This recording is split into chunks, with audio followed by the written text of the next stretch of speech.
Hi there. Everyone knows that if you can avoid it, you don't want to get bitten by a rattlesnake or a cobra. But did you know that despite the fact that both snakes are deadly, they have totally different ways of injecting venom into their prey? In this video, we're going to take a brief look at venomous reptiles and how they actually inject toxins into their victims. There are 4 groups of venomous reptile, all found in the clade Squamata, meaning lizards and snakes. One of the 4 groups is a family of lizards, while the other 3 are snakes. The snakes belong to groups called elapids, viperids, and colubrids, while the lizards belong to a group called heliodrms. The snake families can be separated based on their fang structures.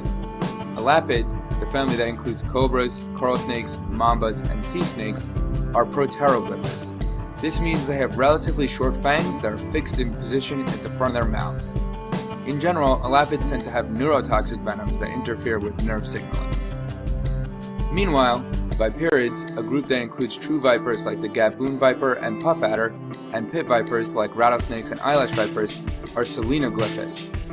These snakes have hinged fangs that fold up when their mouths are closed. Because of this folding action, vipers have longer fangs than other groups.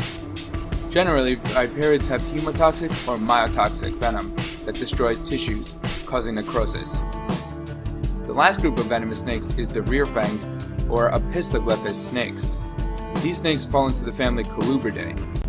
Unlike elapids and viperids, not all colubrids are venomous. Dangerous rear-fanged snakes include the boomslang and twig snakes.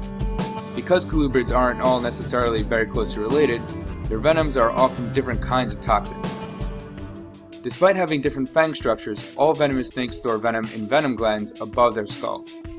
During a bite, muscles associated with the venom glands contract, squeezing venom through the hollow fangs, which act as hypodermic needles. This is unlike the only family of venomous lizard, the heliodrms. Bites from these lizards typically aren't deadly, but will definitely cause severe pain and swelling. There are only 2 known species of venomous lizard, the Gila monster and the beaded lizard. Their venom delivery system is different than snakes in that they don't have hollow fangs, and they don't have venom glands on the top of their heads.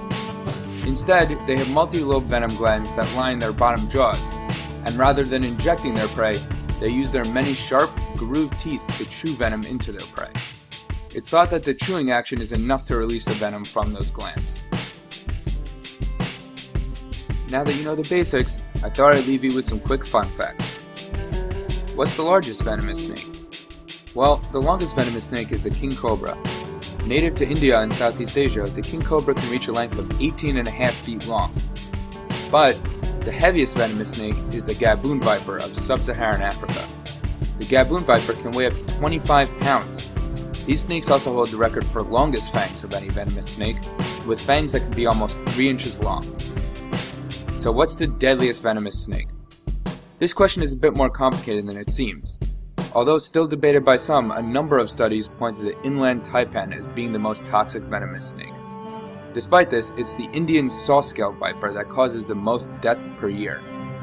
But this is mostly due to the fact that they live in highly populated areas with little access to medical care. So which snake is the most dangerous? Well, I guess that depends on where you're from. Have any animal questions you want answered? Leave them in the comments below.